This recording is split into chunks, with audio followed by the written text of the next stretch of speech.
Ang hiyan mo. Nahanap ang portfolio niya.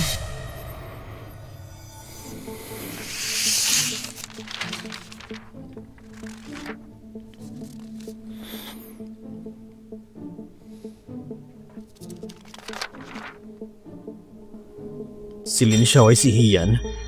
Tama yan. Si Lin Xiao na nakatulong ng peke. Siyang Hian na orihinal. Nagdahil sa aksidente ni Hian, nagkaroon siya ng reconstructive surgery. Nagpalit ng mukha, nakipagpalit ng pagkakakilanlan sa peke na yun. Paano mo na malalaman na siya si Hian?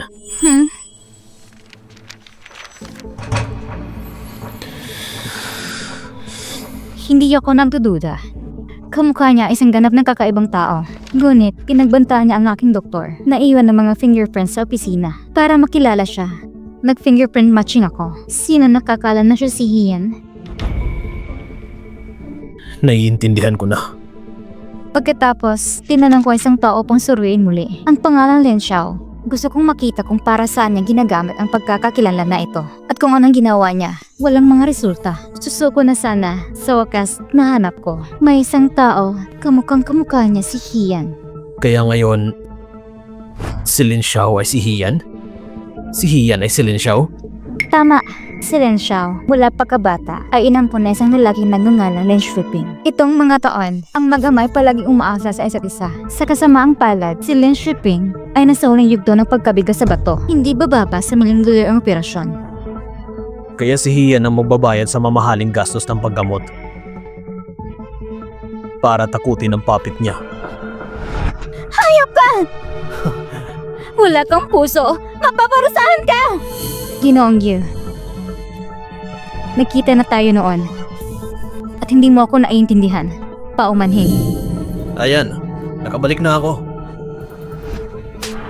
Paano naman? Ang delikadong lugar ang pinakaligtas na lugar. Hindi mo ba inaasahan?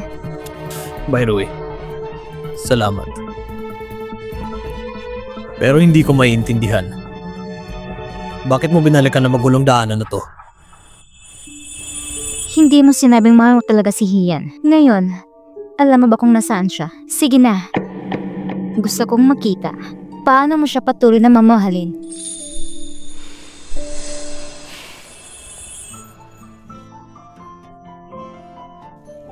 Hangad ko ngayong maligayang pagsasama. Magkaroon sana kayo ng anak sa lalong madaling panahon. Iyon lang. Paalam.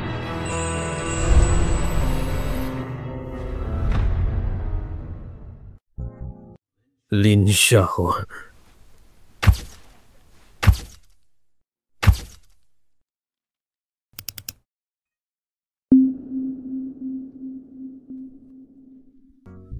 Video na nakasakal sa leeg, binura. Ayan. Parang kapatid mo. Yun lang. Ate, may dala ka ba?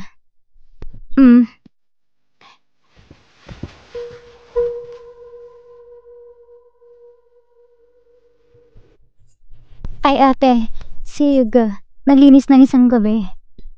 Natakot akong malaman niya, kaya sinara ko sandali. Kung anong araw, hindi ko na maalala, pero iba sa lahat ng oras. Bagaman, iwan ko kay Yuga. Ano napapanaginipan niya, pero naniniwala ko, ang kanyang takot ay totoo. Ayaw kong gumawa ng pagsisinungaling sa kapatid ko. Teka lang ate, ihatid ko muna ang mga gamit ko. Mauna na ako.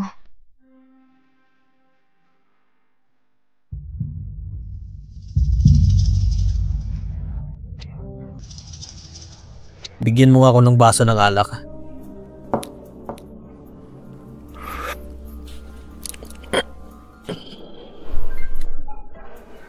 Bigyan mo nga ako ng isang margarita. Okay po, sir. Sigang, matagal na kitang hindi nakita. Mahabang usapan na naman to. Ang tunay na Hian. Natagpuan ko.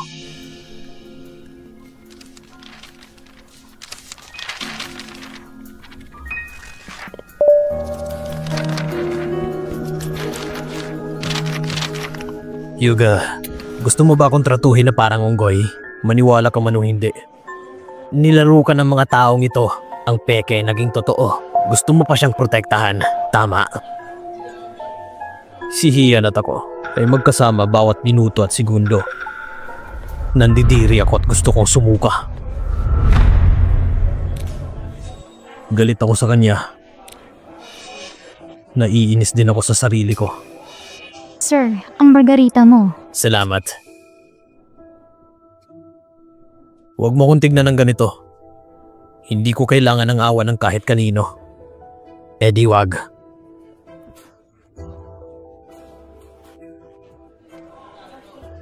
Ikaw at ang aking ama, ang pinaka-proud na estudyante. Kinamumuhian niya ito, parang ikaw ang kanyang tunay na anak. At ako, naglalaro lang sa paligid. Nagsasayang ng emosyon sa ibang tao. Tumigil ka na sa pag-iinom, makinig kapag sinabi ko.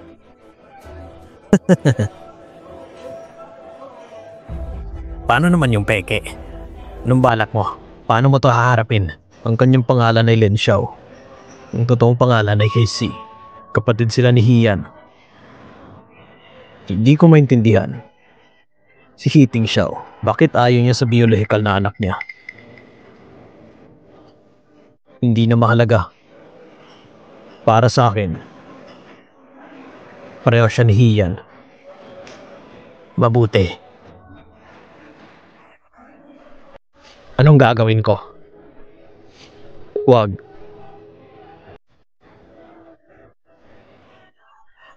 Huwag mo siyang saktan. Kailangan ng Fangxing ang totoong Hian. Siya ay kapakipag-inabang sa akin. Makikinig ba siya sa'yo? Bakit naman hindi? Gusto ka niya? Mga Ginoo, ito na pong inumin nyo.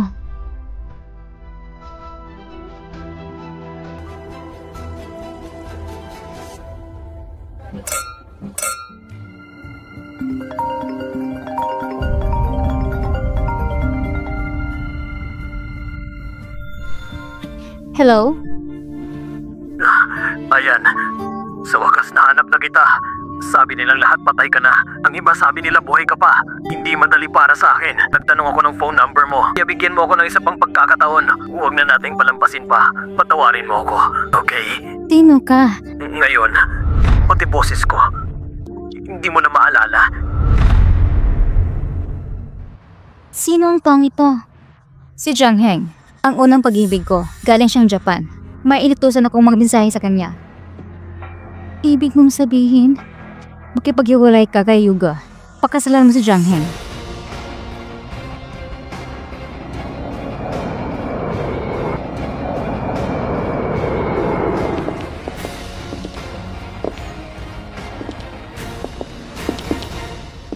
Teka lang po, kailangan mo po ng appointment para makapasok ka dito. Sino bang hinahanap mo? Hinahanap ko si Hian. Teka, bago yun, puntahan ko muna si Yuga. Si Vice President Yuga. Sabihin mo sa akin kung sino ka, para ako na magtanong para sa'yo. Ano to? Ibigay mo yan kay Hian. Sabihin mo nakabalik na ako. Hintayin mo kami ni Yuga. Pagkatapos namin mag-usap, babalikan ko siya. Sino ang taong ito? Pigilan niyo siya ngayon! Tulungan mo ako dito. Ipadala mo ito kay Ginang He. Bihin mo, galing to sa lalaking hindi natin kilala. Yuga! Napakakapal talaga ng mukha mo. Pumasok ka.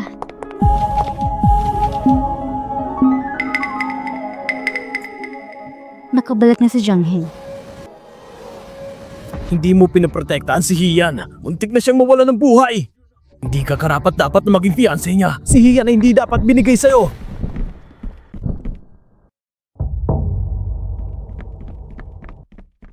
Hayaan mo na. Ikaw pala, parang gumanda ang buhay mo nung pumunta ka sa Japan. Inabandona mo si Hian. Huwag mong masyadong isipin na mahusay ka. Hindi ko siya gusto. Gusto ko lang nahintayin niya ako, pero hindi siya pumayag. Ngayon, nakabalik na ako. Hindi ako papayag na iiwan siya ulit.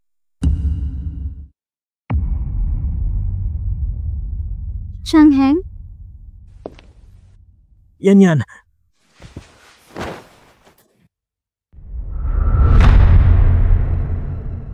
Gago.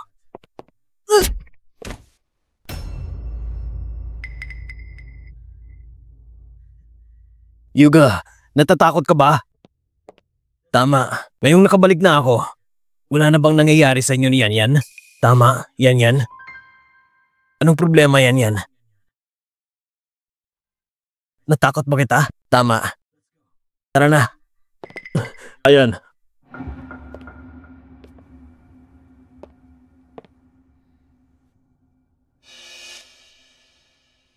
Yuga, masyadong emosyonal lang siya ngayon. Kakausapin pa siya. Umuwi ka muna at hintayin ako. Okay? Alas 7 na ngayon. Bago mag alas 9, dapat nakauwi ka na. Ipadala mo sa akin ang lokasyon kapag dumating ka na. Pero di bale. Lin Xiao, samahan mo si Ayan.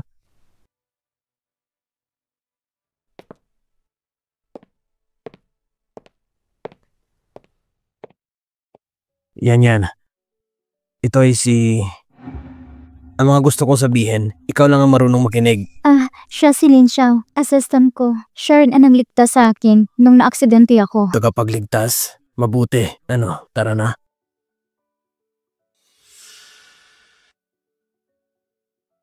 Di na bale. Mahal ko si Ian. Ang bagay na to ay alam ng buong mundo.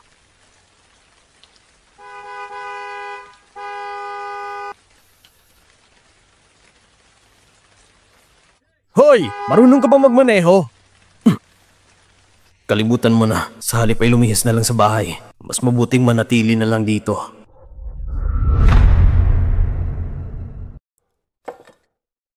Yan. Nabusog ka ba? May tanong ako sa'yo. At sagutin mo ako ng totoo, okay? Sige. Anong tanong mo? Ikaw, mahal mo ba si Yuga? Hindi.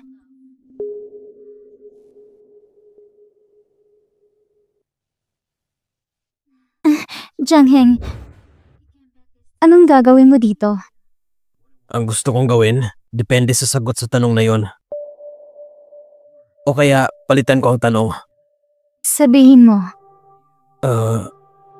Nasa puso mo pa ba ako?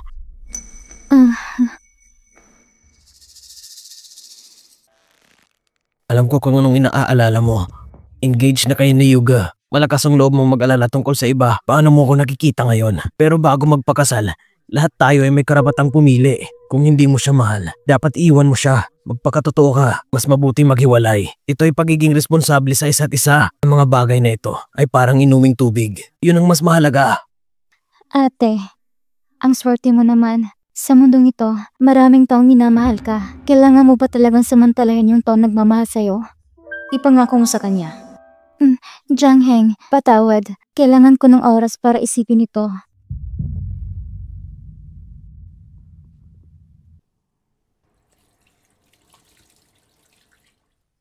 Hindi ka nakikinig. Siya ay isang inosenteng tao. At mahal ka talaga niya. Ito ang pag-iisip niya. Mula pa nang iwanan niya ako at pumunta sa Japan. Natapos ng pagitan namin. Ang mga nawalan sa akin ay mawawala ng tuluyan. Ito ang parusa niya. Kaya payo ko sa'yo, huwag gumawa ng anumang hindi kinakailangang mga galaw. Makipaghiwalay kay Yuga sa lalong madaling panahon at magsimula kay Jiang Heng. Pilitin mo siyang gawin ito.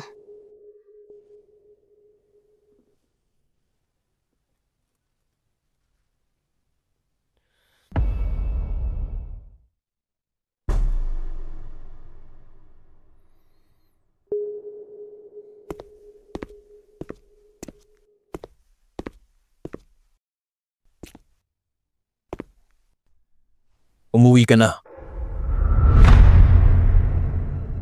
Umuwi ka na.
tao ay pinaghihigpitan.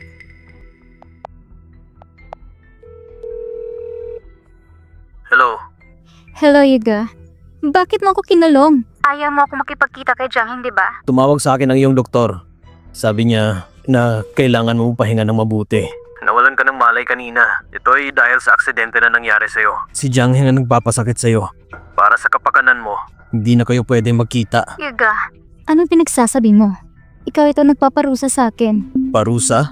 Ang mga taong nagkakamali ay dapat parusahan. Saan ka ba nagkamali? Para ako sana isang tao? Ayan. Ang kalusugan mo ngayon ay hindi masyadong mabuti. Diyan ka lang sa bahay. Hintayin mo ako makauwi. May gagawin pa ako. Lin Xiao, ipagpatuloy mo. Si Jiang Heng at Hian, paano sila nag-usap? Lin Xiao, ipagpatuloy mo. Si Jiang Heng at Hian, paano sila nag-usap? Umaasa si Mr. Jiang na makipag-iwala siya sa'yo. Papakasalan mo ba siya? Oh, bakit siya? Ang mga orihinal na mga salita ni Ginoong Jiang, bagong pakasalang lahat, ang bawat tao ay may karapatang pumili. Kung hindi ka mahal ni Hian, dapat maging tapat siya sa'yo at huwag ang intindihin ang hiwalayan. Kaya dapat responsable para sa makabilang panig. Kung tutuusin, ang mga bagay tulad ng damdamin, yun daw ang mas mahalaga.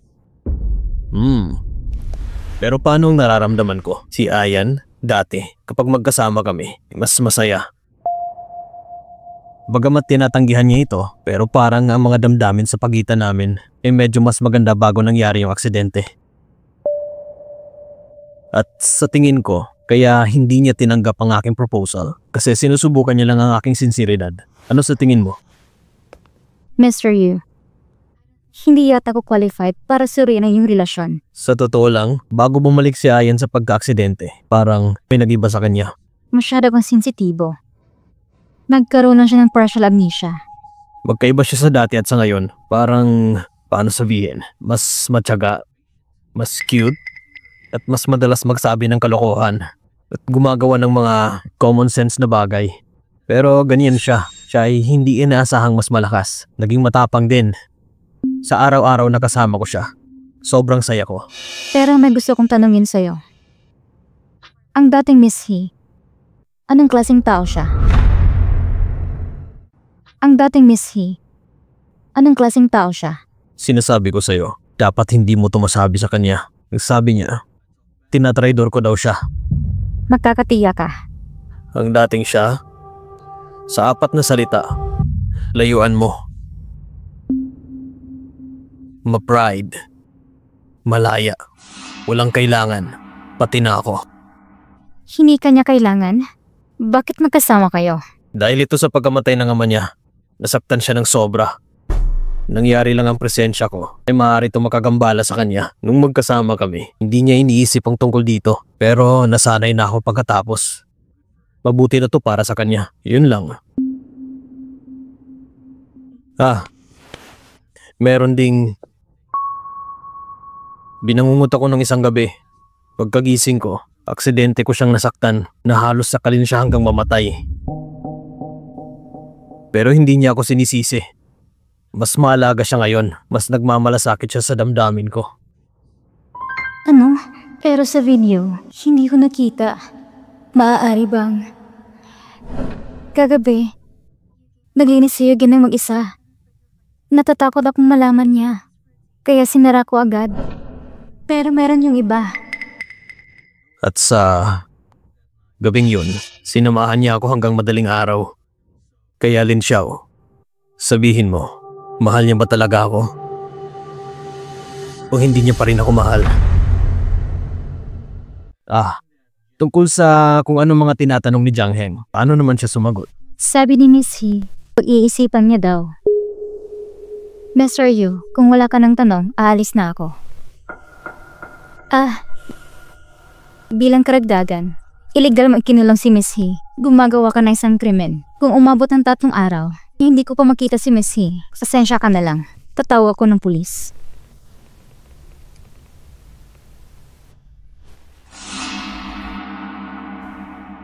Alisin mo siya. Huwag mong sabihin kung kahit kanino. Opo. Lin Xiao, gusto kong malaman mo ang kahihinatnan ng pagtaksil sa akin.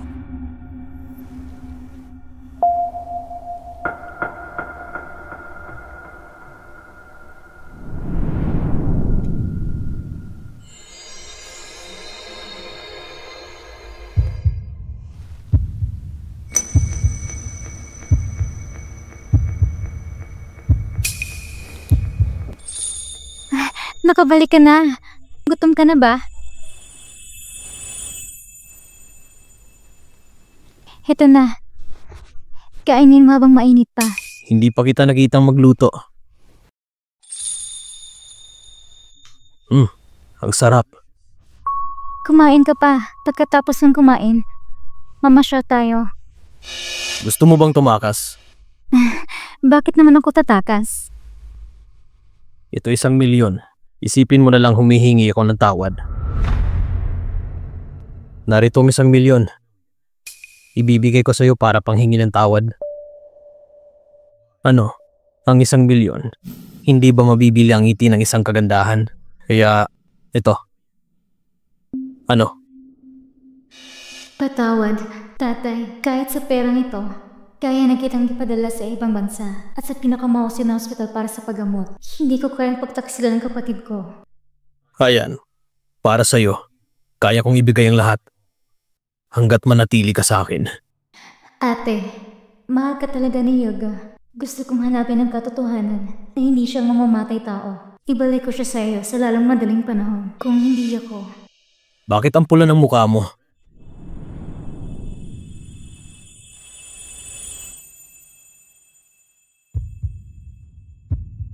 Nilalagnat ka. Lin Xiao, sumuko ka na. Hindi. Hindi.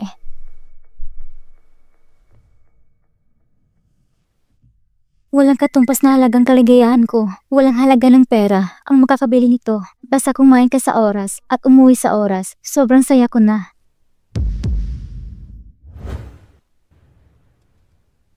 Hifebay, matanda ka na. Para gawin itong pera bawat buwan. Wala akong oras na sayangin ka. Mama! Mama, wag kang umalis! Mama, wag mo akong iiwan! Anak, si nanay at si tatay mo ay hindi na masaya magkasama. Kaya aalis na lang si mama. Umasa ka rin, araw-araw na masaya si mama. Bakit hindi masaya si Mama? Makinig, paglaki mo, maiintindihan mo ito. Sana huwag mong tularan ng iyong ama. Kawawang tao na ito. Mama...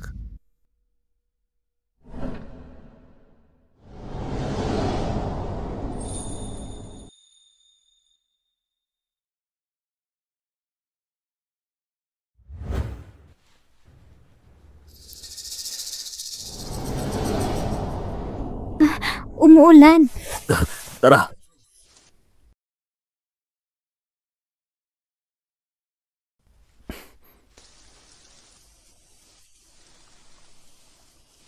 Nabasa ang ulo mo.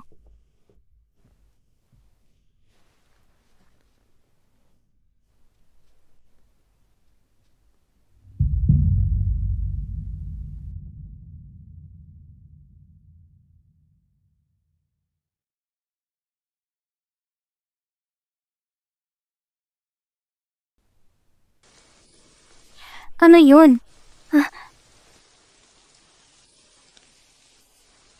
Parang nandito.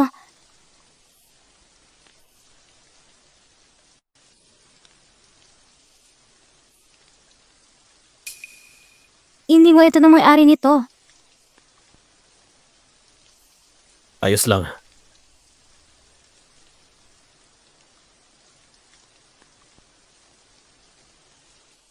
Sanay ka talaga sa mga ganyan. Ang dati kong pangarap ay maging doktor.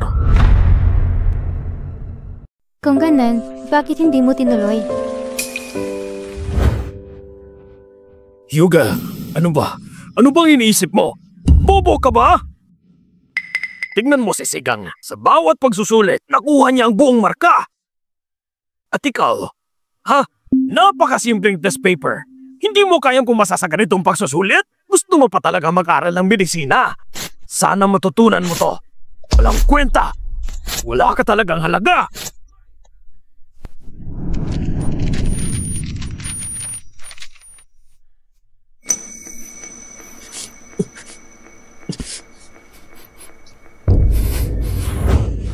Pero, kaligayahan mo yun. Iyon ang pinakamahalagang bagay. Ang pagiging pinakamahusay ay hindi ang layunin. Magsaya ka sa paggawa nito. Iyon ang layunin.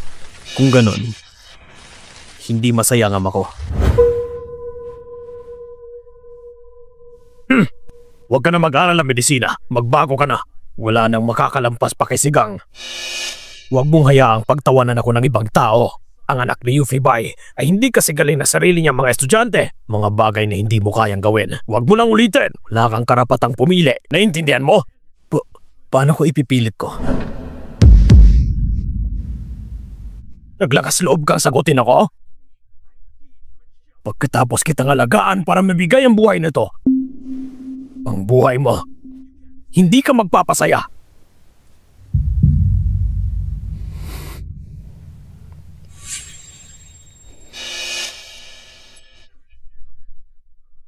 Anong tinitingin-tingin mo dyan? Ha? May 30,000 batas. Ang pinakamatulungin na kabanalan ay pinakadakila. Ang pangyayaring ito, kapag kumalat to, paano ka makikita ng iba? Yuga, hindi mo magagamit ang mga pagkakamali ng iyong ama para parusahan ang sarili mo. Eto, sa huling pagsusuri, kung masaya ka, gagawin din niya. Masaya siya para sa'yo. Ang kalungkutan mo ay pansamantala lang. Kailangan mong maniwala. Lagi kanyang mahal. Ano? May nasabi ba akong mali? Tumigil na ang ulan. Umuwi na tayo.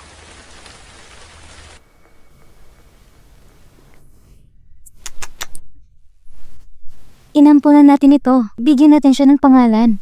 Okay. Tatawagin natin siya sa paborito mong ice cream.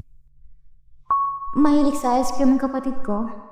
Sige, ice cream. Tapos, sige na magiging doktor mo. Diba?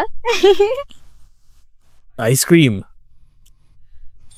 Busog ka na. Huwag mong pindutin ang tiyan mo.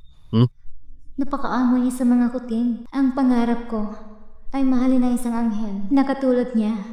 Paano ko itong matitiis? Papatayin ako ng kapatid ko.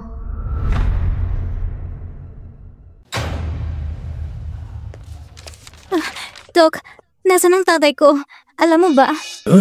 Kahapon, nandito lang siya.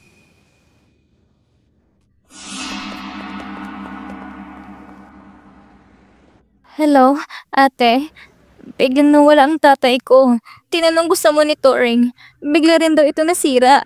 Wala akong ide. Anong nangyari? Nandito ang papa mo kasama ko. Ano? Ate, bakit mo ginawa ito? Nasaan ka ngayon? Len Xiao, ang ginawa mo, hindi ba malino sa isip mo? Pinagtaksilan mo ako. Kung hindi ka nakikinig sa akin, gawin mo ang mga sinasabi ko. Maghintay ka lang. Ate, paano kita pinagtaksilan? Binigyan ako ng 1,000,000 kahapon, pero hindi ko tinanggap. Hindi kita ipagkakanulo. At ang pagbabantay na Yuga, gumawa na ilang galaw. Kaya hindi na kita pinagkakatiwalaan ngayon. Kahit anong masabihin mo. Ako?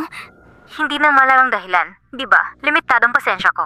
Kailangan makipaghiwalay ka kay Yuga ng mabilis. Tanggapin ang pagtutugis ni Jiang Heng.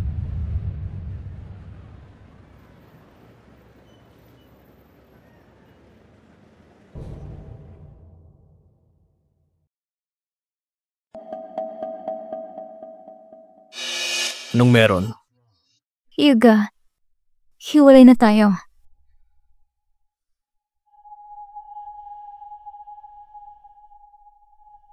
Anong sabi mo?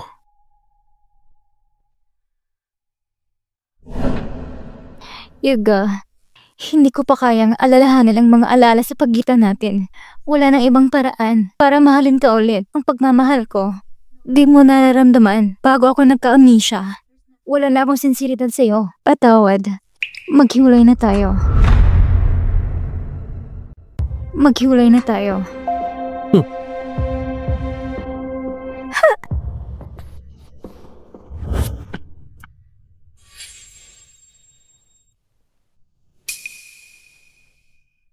Yuga. Baby, alam mo ba, ang paraan ng pagsisinungaling mo ay napakaganda. Hindi ako sang-ayon. Ang bagay na ito, hindi ko kailangan ng pahintulot mo.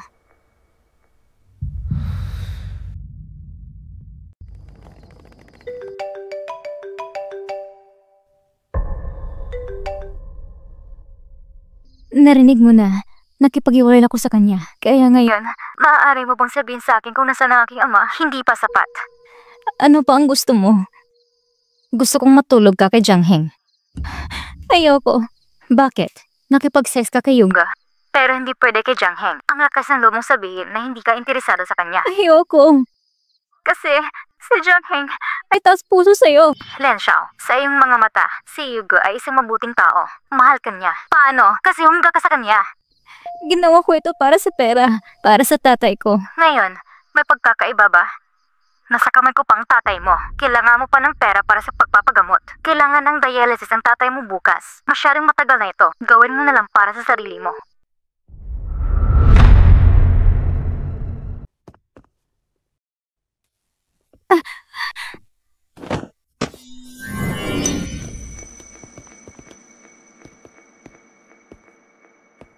Ayos ka lang ba? Paumanhin. Yan. Matagal na kitang hindi nakita. Nagsorry ka pa talaga. May mga tao kasi. Tatanda ka rin sa huli. Aminin ang mga pagkakamali. Halimbawa, makipaghiwalay kay Yuga. Tama ba?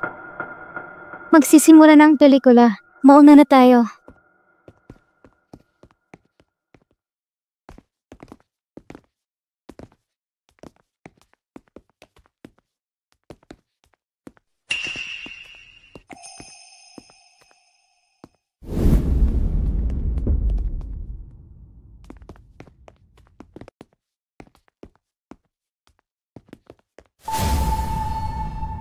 Ang mag-holding hands ng ganito ay makahulugan talaga.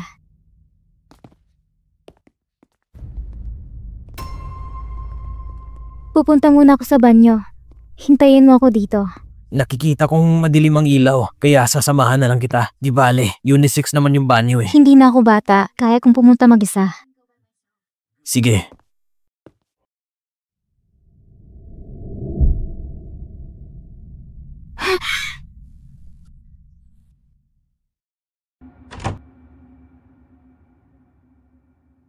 Ayan.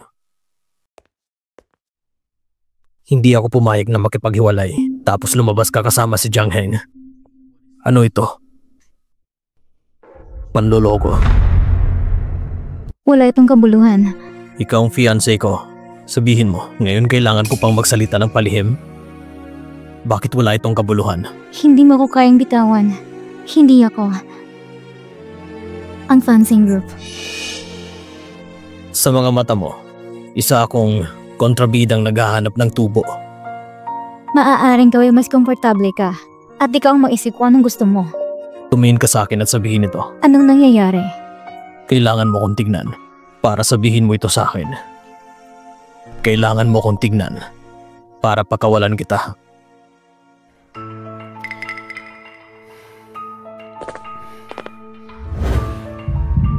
Bakit ngayon lang? Huwag mo kong tignan. Kasi nag-aatubili ka, kapatid ko. Kasi hindi kita gusto.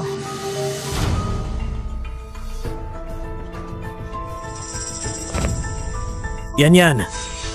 Okay ka lang ba?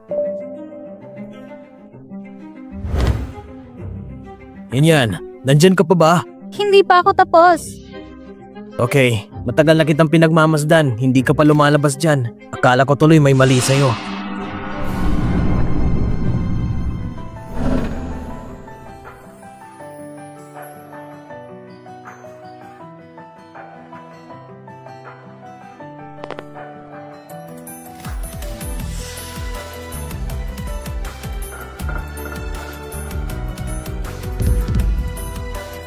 Natatakot kang matuklasan ito? Jiang Heng. Nagkita tayo ulit. Yuga, anong ginagawa mo? Nagkipag-iwalay na sa'yo si Hian. May nangyari na ba sa inyo? Wala ka na dun! Parang wala na. Subukan mo na bang umibig? Sa isip, hindi maiwasan na magkaroon ng ilang pagkakamali. Dahil walang nangyari, ibig sabihin hindi ka nagloloko. Iyan, huwag ka nang gumawa ng gulo. Okay, pinapatawad na kita. Ilang araw ka nang hindi umuwi. Tara, umuwi na tayo. Tama na! Tayo na, Jiang Heng. Yan. Bakit parang wala ka sa isip mo? Dahil ba kay Yuga, nagsisisi ka ba? Paano ba naman? So anong relasyon natin ngayon? Changheng, magkaibigan tayo. Ang mga bagay ng nakaraan, hayaan mo na sa hangin. Totoo? Totoo.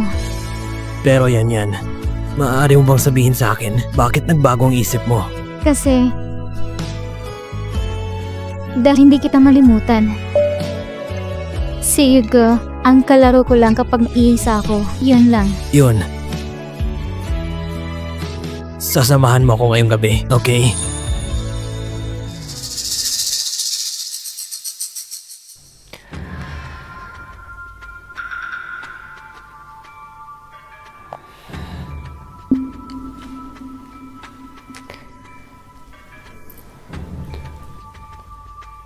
Magpasaya ka sa proyekto ngayon.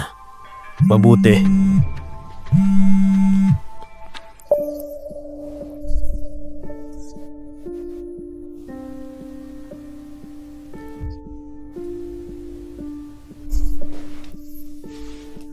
Yan. Hindi na ako makapaghintay.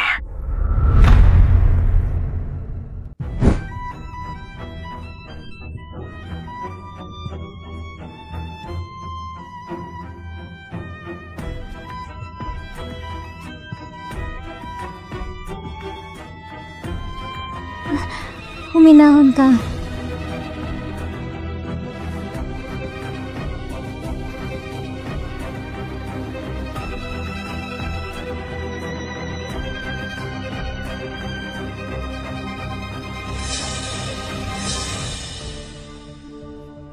Yuga, okay ka lang ba?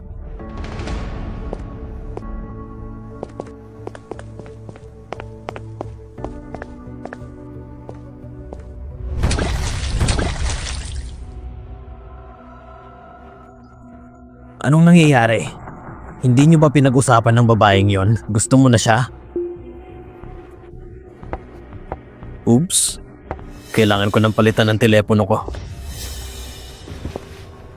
Ikaw. Hindi nakikinig ang babaeng to. Suwayang chess piece. Para sa akin wala itong saysay.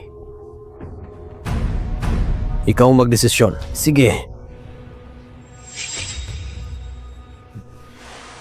Umupo ka. Ikukuha kita ng maiinom.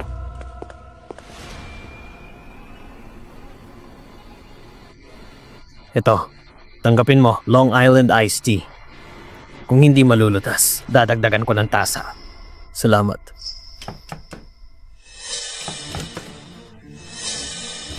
Mr. Yu, tinatawagan kita pero walang sumasagot. Ako nang kusang lumapit sa'yo. Anong meron? Natagpuan ng aming mga tao ang biglang pagbabago ng ugali ni Lin Xiao. Nakidnap kasi ni Hian ang kanyang ama na si Lin Xiaoping. Idinala niya ito at inilipat sa labas ng ospital. Nasaan sila ngayon? Hindi pa kami sigurado. Nakikita ko na. Naintindihan ko. Opo.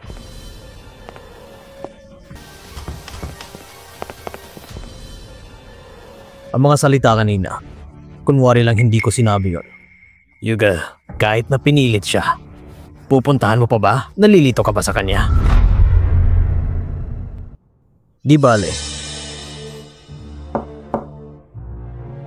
Matapos patayin si Hian, nabuhay siya para tulungan akong kontrolin ang kumpanya.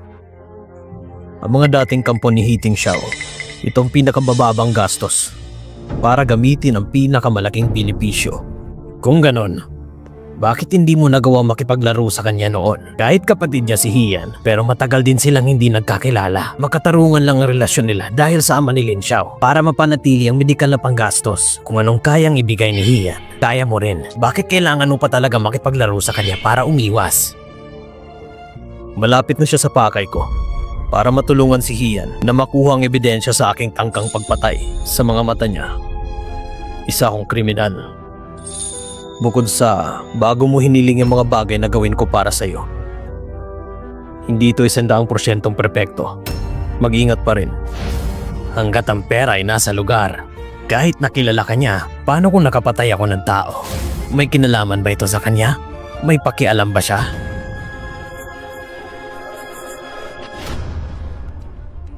Wala naman akong pinatay. pakiusap ko lang. Huwag mo nang lokohin ang sarili mo, okay? Dahil alam mo na ang plano ko. Ngunit walang humihinto sa pagsisimula natin. Magkasabwat tayo. At ngayon lang, hiniling mo rin sa akin na kunin si Lin Xiao. Gawin mo rin.